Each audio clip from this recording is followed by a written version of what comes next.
Антип элди эч ким чыга калбасын, мусор терип анан андай дешевый пиарларды токтотуш керек. Дешевый пиар, это дешевка. Түшүндүңүзбү? Дешевый пиар это все.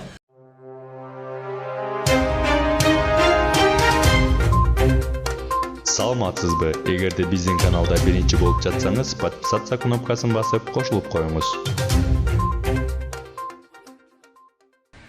Bir meseleler mындай эле. Bir Ukrainada 76-жылкы Ямкум деген бала болот. Ямкум. Өзү бедный, нищийдин нищийи болот. Ямкум деген бала. 7 классында атасы сварщик болот, өлүп калат. Сварщик өлүп калат. Энеси уборщица болот, эме жууган. Школду жууйт. Ямкум такыр нищетадан сабакка барбай калат 7 классынан.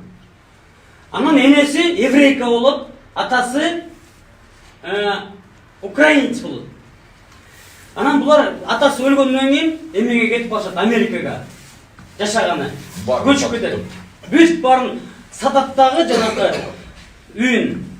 Барачный сатат дагы кетип калат эмеге. Ошол жүрүп окубайт, эчтеке кылбайт, жүрөт, только бир эле китеп окуйт. Информационный технология и интернет связь деген деле окуйт. Ямкум деген бала. И ошону окуп жүрөт. Бир күнү Facebook'тун эсине 3,5 мүнөт кабыл кылат экен Цукерберг. Любой идейный адамды 3,5 мүнөт кабыл кылат экен. Цукерберг. Анан Цукербергке барат, айтат: "Ай, Цукерберг, я гений от Бога, дейт. Я нигде не учился, дейт.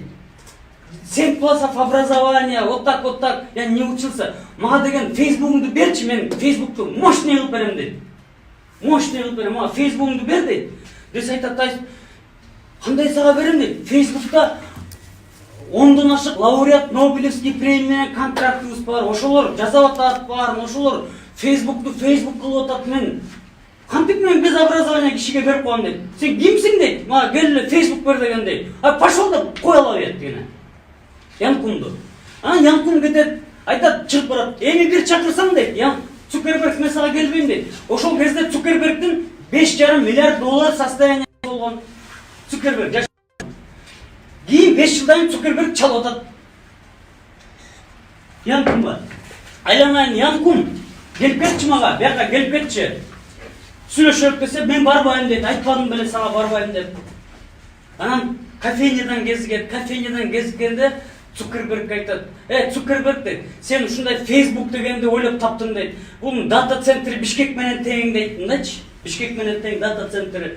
Бул эми 150 миң киши иштейт. Электроэнергия 4 Токтогульский ГЭС или 5 Токтогульский ГЭСти. Анткени биткоинди көрсөң, ушул жака эле койсо, анча токту жеп салып атышат. Анан сен ушундай Facebook'ты ойлоп таптың, дейт. Мен, дейт, WhatsApp'ты ойлоп таптым, дейт. Жана 7 класс образованиясы бар бала, мен WhatsApp'ты ойлоп таптым, дейт. Мен сага ошо 5 жыл мурун келип, дейт.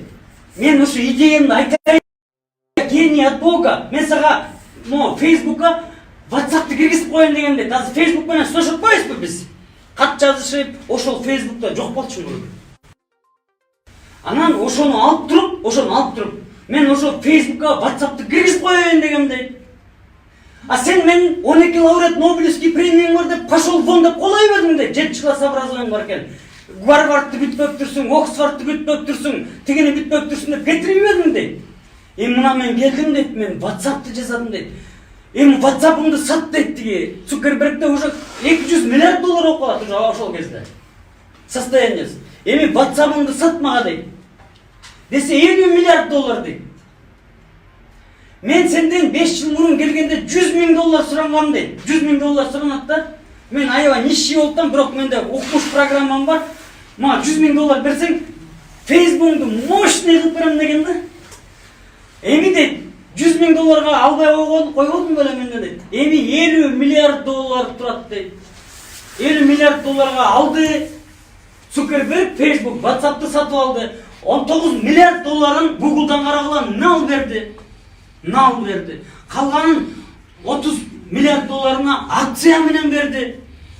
Эми ушундай да. Биз деген эмнеге бизден ямкум чыкпайт? Эмнеге биз ямкумдай ойлоно албайбыз?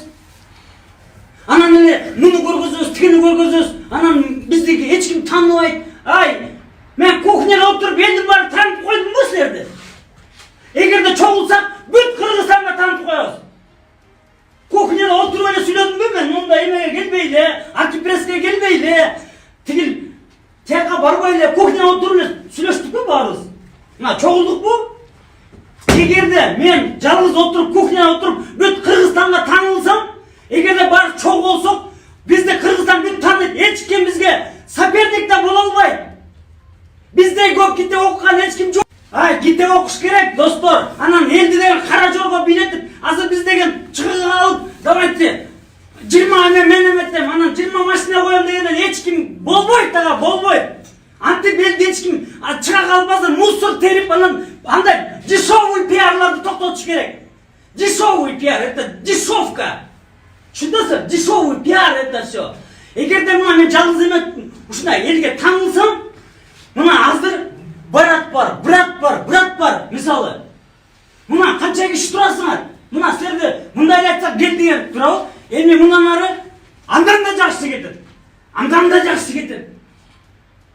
Азыр саясатчылар элди ала албай калды. Алардын кара жоргосун бийлейт, бүттү, кетип калат. Көк бөрүсүн эметип 20 машинени коет го, оштон 20дан азыр кара жорго бийлетчү, улак тартчу маал эмес. Азыр Кыргызстан коркунучта турган кезде, ушундай коркунучта турган кезде, азыр дуңгандарды көрдүңөрбү? Көткө тээп туруп айдап чыгыштыбы баарын? Бүт бар сагалап эшикке чыгып калыштыбы менде сагалап? Кыргыздар жардам бере дешеп кайра бизге келдиби? Тарых кайра кайталанып атат. Ошол дуңгандар 200 жыл мурун ушинтип сагалап келишкен бизге. Биз приняли, Кыргызстанга жашагыла деп койганбыз.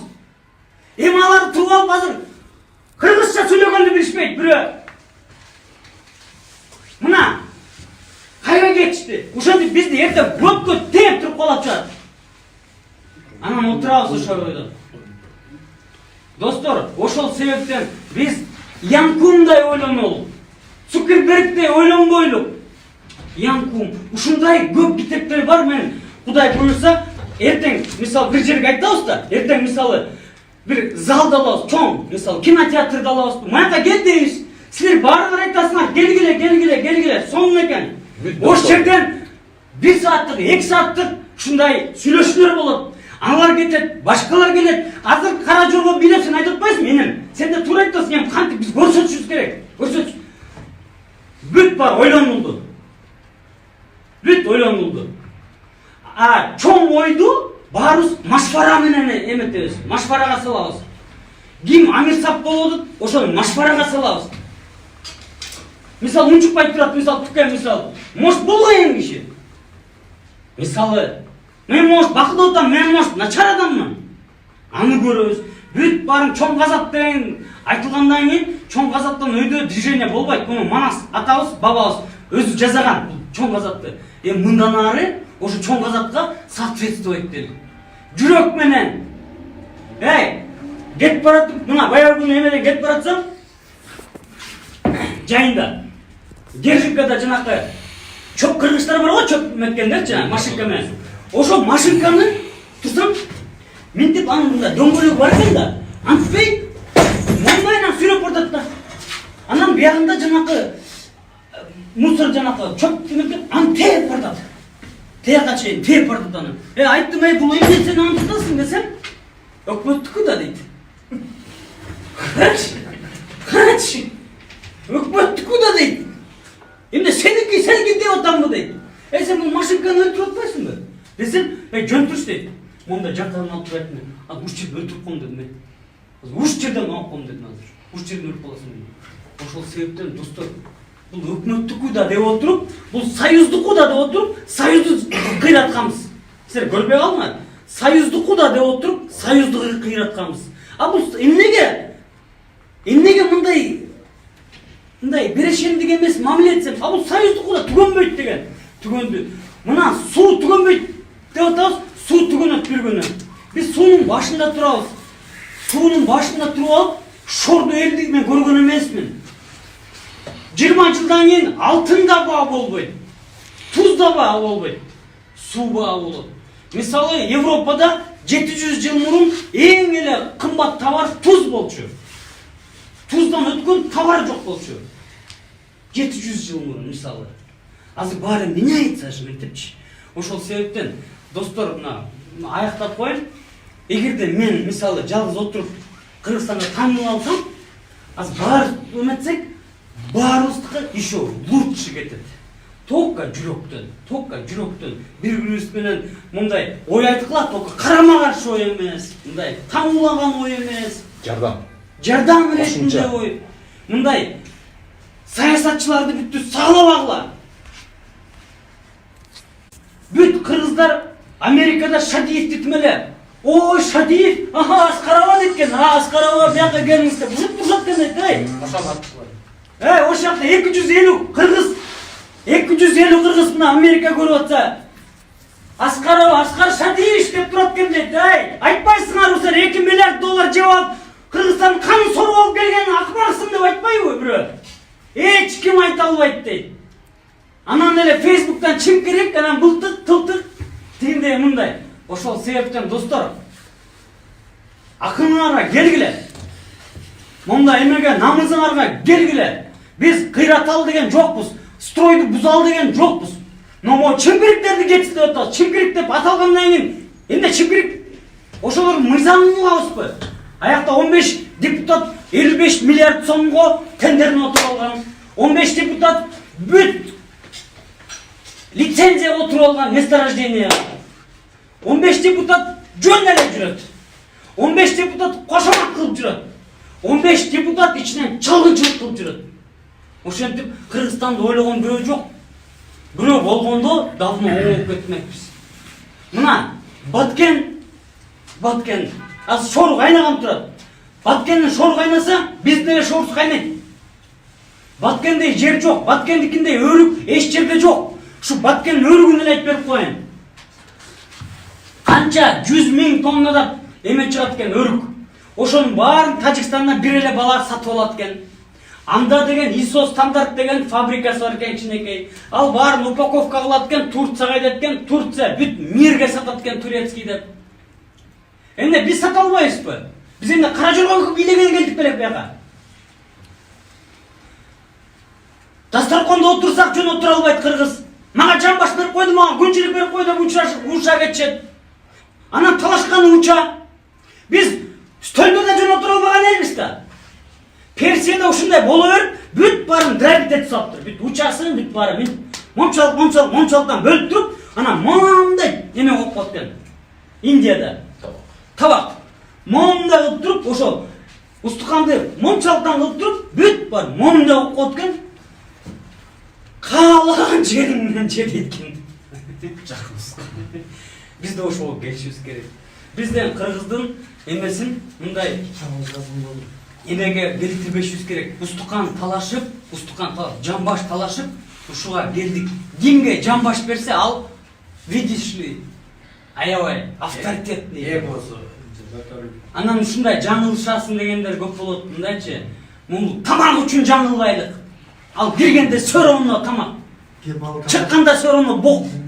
Атың ким болот сен? Анан байке азыр айтып берем. Кебал тамактан эмес да бул деген илгертеден бери келаткан биздин каада салтыбыз. Анын баарын каада салттын баары деген, каада салттын баары рестайлинг болуш керек. Бүт баары рестайлинг болуш керек. Эмне кыргыздар укмуш эт жейбиз дейт. Эмне стейк жасаганды билбейт. Эмне стейк жасап жей албайбыз. Ошо стейк жасаганды үйрөнбөйлүбү? Кыргызский стейк. Бизден этти ким жакшы жейт?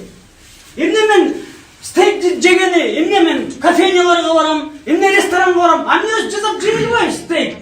Бир момчалык кусочек 1000 сом турат. Момчалык кусочек. А биз кол тойгон учаны алып отурабыз, талашканбыз уча. Анан достор, ушундай болушубуз керек.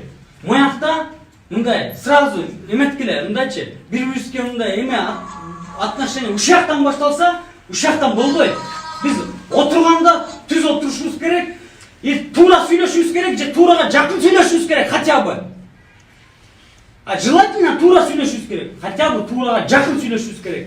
Анан төө десе, мен деген деле ишип алып, өкөтең животный, төө десе, балык дегендер толтурат, а? Негизги максат бир болуу. Жүрөгүбүз